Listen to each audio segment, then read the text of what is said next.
Guys इस stunt को देखकर लग रहा है कि मेकर्स का दिमागी संतुलन ठीक नहीं है। मतलब एक बार हम समझ सकते हैं कि लोग व्यूज के लिए जेल चले जाते हैं, जैसे रहा नहीं जाता, तड़प ही ऐसी है ना। समय भाई अपने व्यूज के लिए टीआरपी के लिए जेल चले जाते हैं। लेकिन यहाँ पर तो मतलब व्यूज और टीआरपी के लिए तो यहाँ पर इंडियन आर्मी की तैयारी हो रही है, क्योंकि एक स्टंट अलग होता है और ये किस टाइप का स्टंट ये मेकर्स करवा कैसा लगा मेरा मजाक? रहे हैं तो मुझे नहीं समझ में आ रहा है।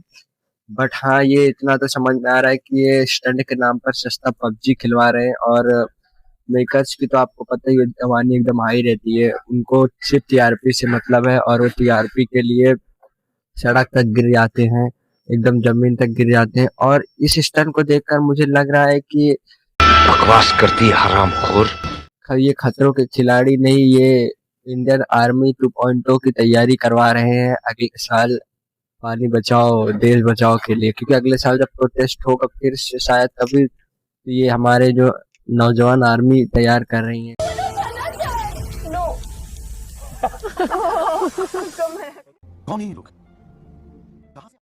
मैडम जी लग रहा है मेकर्स के साथ साथ आपका भी दिमागी संतुलन हिल चुका है। हाँ मतलब क्योंकि आप सांप को कैसे बोल रही हो, क्योंकि सांप आपकी सुनने वाला नहीं है और ना तो वो बॉलीवुड की पिक्चर देखता है और ना तो वो नागिन सीरियल देखता है। अगर आपको लग रहा है कि ये नागिन सीरियल नागिन 5 की नागिन है तो आप गलत हो।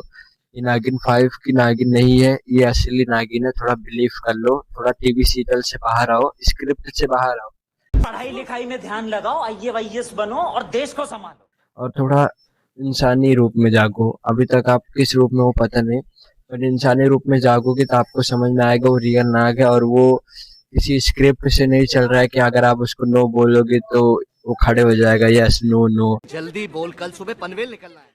या फिर वो इच्छाधारी नागिन है कि उसको सपना आ जाएगा, अरे मेरी मालकिन कहाँ बछड़ गई थी, लगता है कुंभ के मेले में पिछड़ गई थी। तो ऐसा उसको कुछ भी याद आने वाला नहीं है। इसीलिए जल्दी से जल्दी आप अपना काम करके वहां से हट जाइए, वरना क्या होगा ये सबको ही पता है और मैं तो इसीलिए बहुत दूर बैठा।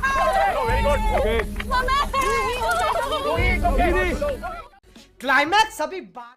गाइस मैं कब से समझ ही नहीं पा रहा हूँ कि ये शो वाले स्टंट करा रहे हैं या फिर वर्ल्ड वॉर 3 की तैयारी। क्योंकि कभी ये बंदूक से तैयारी करवाते हैं, कभी ये सांपों से तैयारी करवाते हैं, तो कभी बाल उल काट देते हैं, तो कभी कुछ करते हैं। मतलब कि समझ ही नहीं पा रहा हूँ कि ये स्टंट करवा रहे हैं या फिर वर्ल्ड वॉर 3 की तैयारी।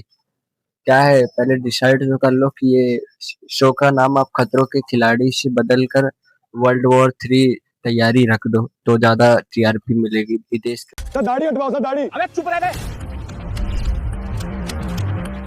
गाइस मुझे लग रहा है कि रोहित शेट्टी की आखिरी जो ख्वाहिश है वो है बार्बर बनना है, क्योंकि वो जिस इंसान को देख रहे हैं वो सीधा उसके बाल काटने के बारे में चले जा रहे हैं।